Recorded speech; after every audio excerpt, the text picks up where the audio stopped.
The hermeneutic perspective views thinking as an individual, subjective exercise, whereas observation is us as situated being in the world.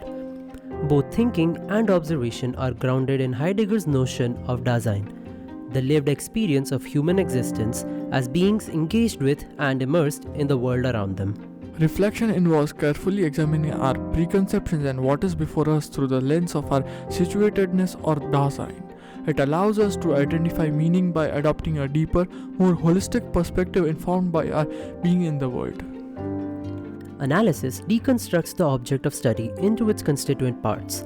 But unlike detached analytical methods, hermeneutical analysis compares and contrasts these parts through the situated observer's life-world involvements. Analysis thereby opens the way for richer judgments and decision-making processes. Interpretation is the core hermeneutical act of translating and explaining. It proceeds through multiple levels, from naive understanding to explanation based on one's historically affected consciousness to an appropriated self-understanding where the interpreter's very being is removed. Critique evaluates the interpretations objectively, testing internal coherence and external validity. It compares perspectives, providing reasoned arguments for a provisionally informed opinion. Innovation involves rearranging and recombining elements in new ways based on one's contextual understanding. It recognizes problems and produces novel solutions by creatively using existing knowledge. When innovative interpretations are presented as knowledge claims, argumentation comes into play.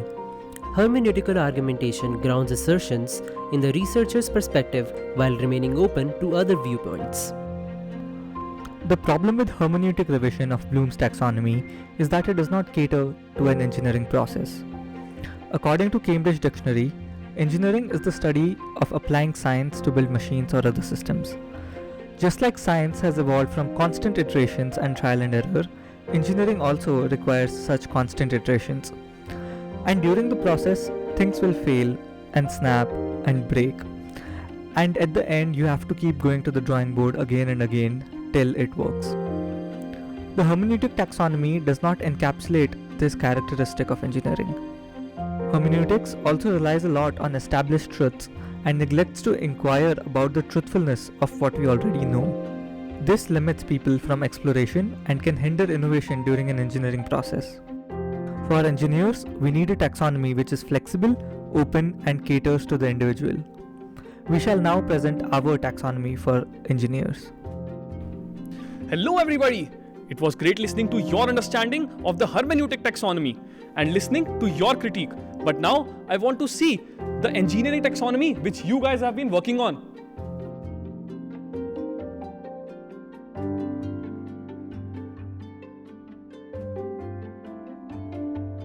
Our first step is interpretation. To us, interpretation is the process through which we build a hunger to solve problems. Our notion of interpretation is inspired by how we see the world around us.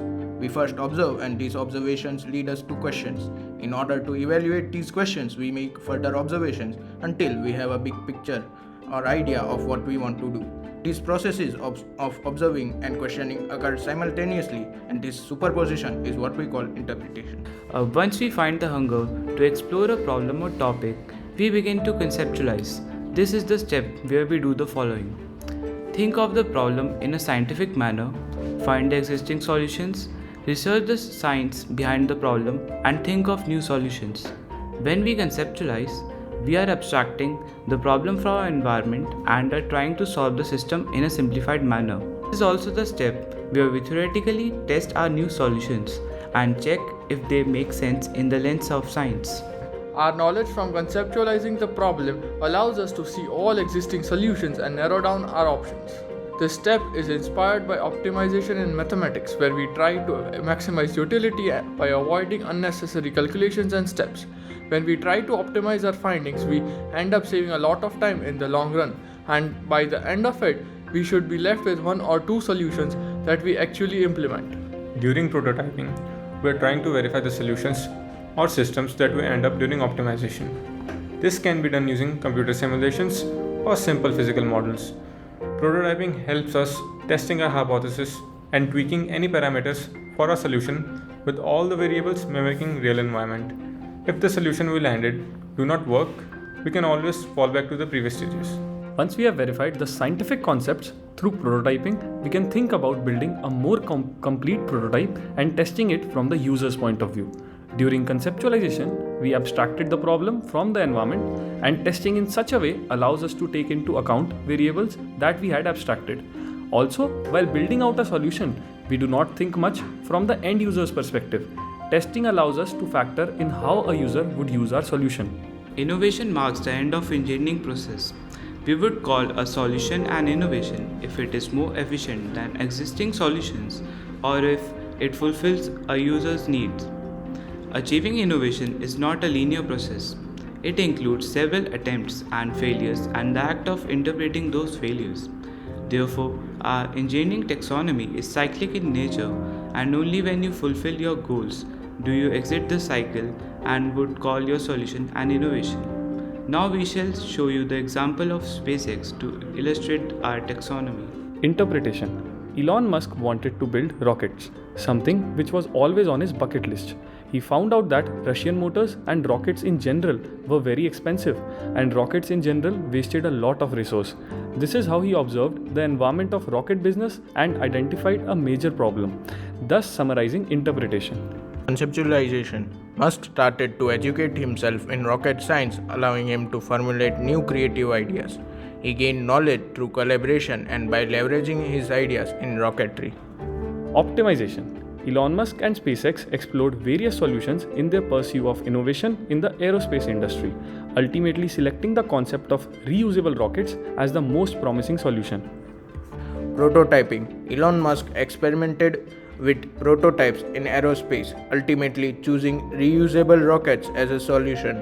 This decision changed space exploration, making it more efficient and cost-effective.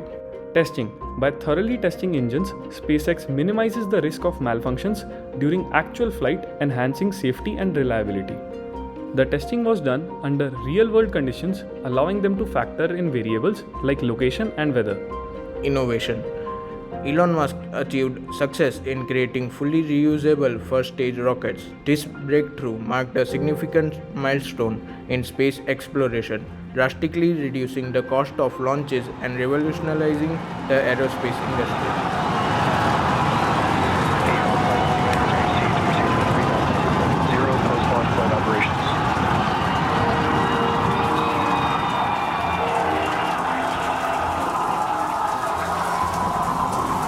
Booster upper chamber pressure is nominal.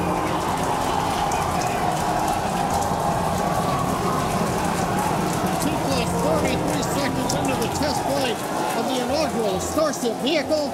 Tower cleared, we're into pitch over. Propulsion reports first stage engines nominal. What a sight from the ground cameras at Starbase. We're flying at twice the thrust of the Saturn V heading to space.